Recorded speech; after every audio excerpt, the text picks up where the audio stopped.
Akala natin okay na ang lahat, pero mukhang may bagong sigalot na naman sa mundo ng PBA Moto Club. Matapos ang pagkakaayos ni Mark Pingris at ilang kaibigan sa PBA Moto Club, bigla na namang uminit ang usapan dahil sa isang matapang na pahayag mula kay Joseph Yeo.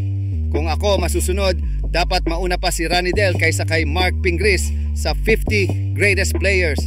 Dagdag pa niya nang si Pingris never nag-average ng double digit sa buong career niya. Nag-viral agad ang komento at hati ang mga fans.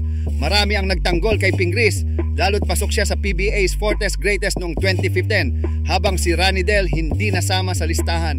Pero hindi nagpatalo si Pinoy Sakuragi. Sa kanyang panayam, nilinaw ni Pingris na hindi siya nagtanim ng sama ng loob. May kanya-kanyang opinyon tayo, pero kinausap ko sila sina Joseph, Rico at JJ para klaruhin ang lahat.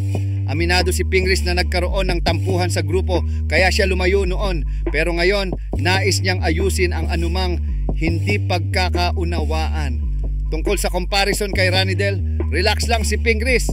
Magaling talaga si Ranidel sa opensa. Ako naman sa depensa. Lahat ng award ko, pinaghirapan ko, pero deserve din niya. Depende talaga sa impact mo sa team. Sa dulo, hindi lang stats ang basehan, kundi ang puso, sakripisyo at ambag mo sa team. Kaya para kay Pingris, it's not about scoring, it's about your impact.